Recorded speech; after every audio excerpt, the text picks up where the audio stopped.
Well, the jury's no longer out. It is official. Iran can hit any part of Israel at any time of the day. That means they can hit the Knesset, they can hit Netanyahu's house, they can hit the nuclear weapons base at Dimona, they can hit any Israeli airbase, any concentration of Israeli forces. There is no longer any question about that. Iran's missile technology is simply world class, and certainly more than a match for the misnamed Iron Dome. There wasn't much iron on display in Israel's defensive capability last night, as 180 ballistic missiles, including one at least of the new Fatah missile, which leaves Tehran and 12 minutes later arrives in the center of Tel Aviv. It was a spectacular display. The truth is, it was performative rather than functional. The truth is that if Iran had wanted, they could have killed thousands of people in Israel last night, but they did not want to. Their targets were military bases. Their targets were strategic. There is no question that Israel is no match for Iran. That, on the face of it, introduces a new equilibrium in Middle East politics, the likes of which has never been seen before. The United States tried to bring down Iran's weapons, but they singularly failed to do so. They fired 12 of their very best anti-missile missiles, and they all failed. So we now have a situation so dangerous that it is almost incalculable.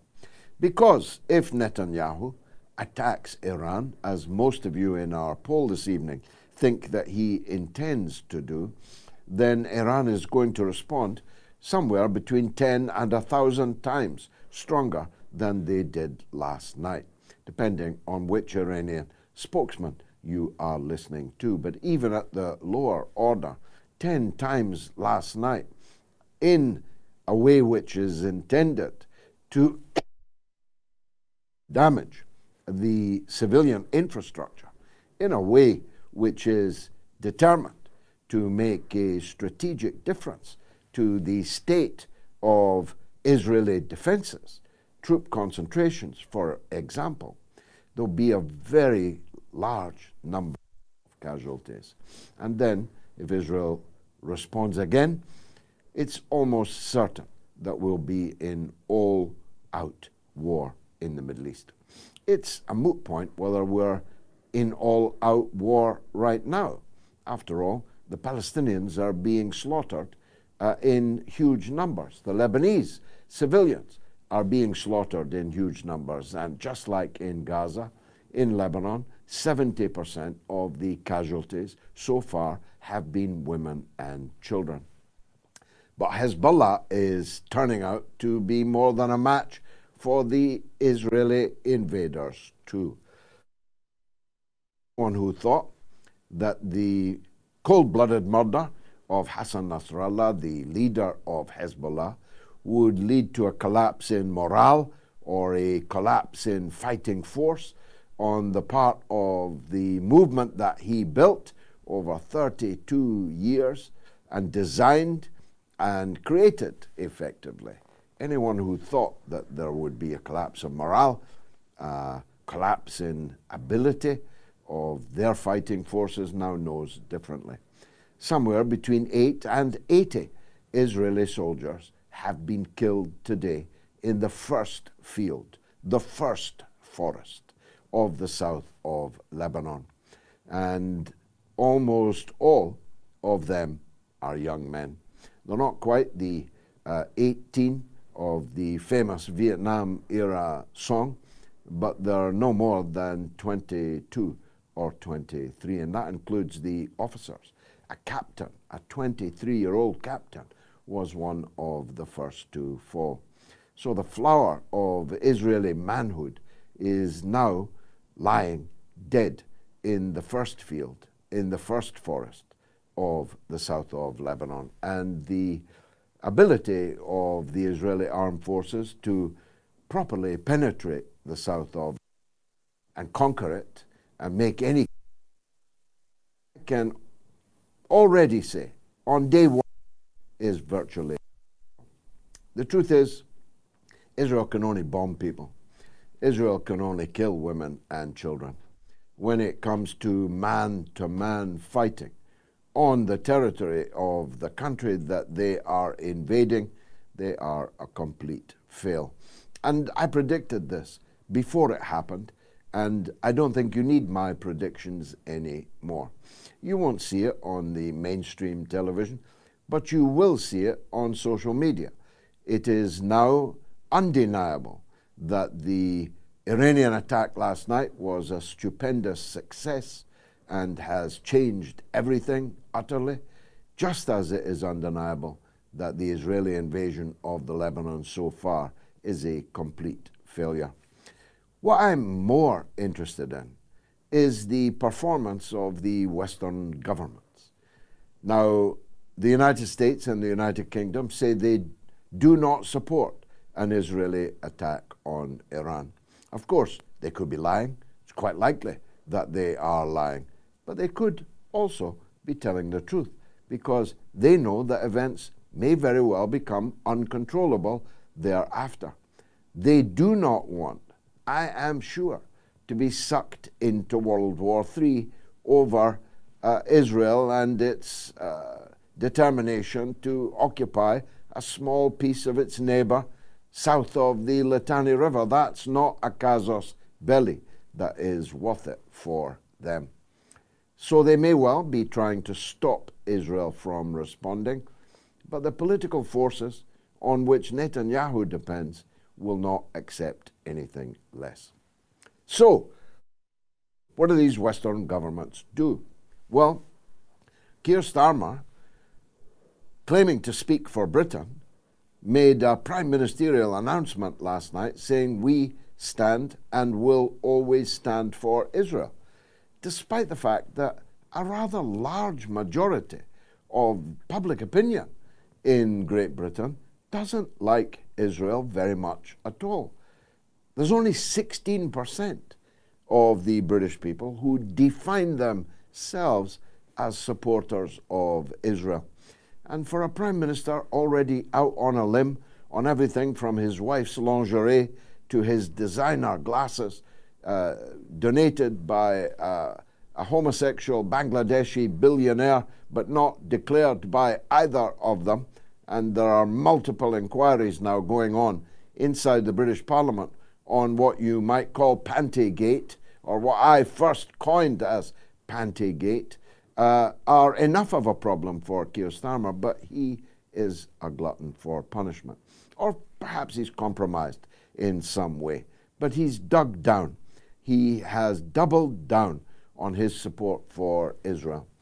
And he says, not me, that the British Royal Air Force was involved last night trying to defend Israel, in which case they didn't do a very good job, but in which case they have now made themselves belligerents in this conflict in Lebanon, in this conflict in Gaza, and now the conflict to come with Iran. That's a very dangerous place to be. Britain has many assets and many interests in the Persian Gulf. There are countries in the Persian Gulf that are effectively British and American military bases. They are now in very severe danger if the balloon fully goes up. The Royal Air Force Base in Cyprus, in Akrotiri, is now a legitimate target for Iran. If Iran's action was legal, and I have not yet seen anyone dispute that it was legal, an act of self-defense for multiple egregious offenses committed against them by Israel, if it was a legal action and Britain took the side of the illegal belligerent in the exchange, then Britain has made itself a legitimate target for retaliation by Iran. That's a very uncomfortable place for British people to find themselves in, especially when they don't much care for the third party, Israel, for whom it's all being done. But what does it do to the American presidential election? Is it the last waltz? I merely mention Waltz because I saw J.D. Vance, metaphorically speaking, put to bed Tim Waltz, a hapless fool of a man, in the vice presidential debate last night. I think that the current state of affairs makes a Kamala Harris presidential victory simply impossible. I see no path to victory for the Democrats in the midst of all this. It was bad enough during the Gaza genocide, but now we've got a Lebanese genocide and a war with Iran on the horizon. How does a party which depends on the votes of the minority ethnic communities, depends on the votes of students, depends on the votes of activists, depends on the votes of Muslims, of Arab Americans, in order to win a presidential election?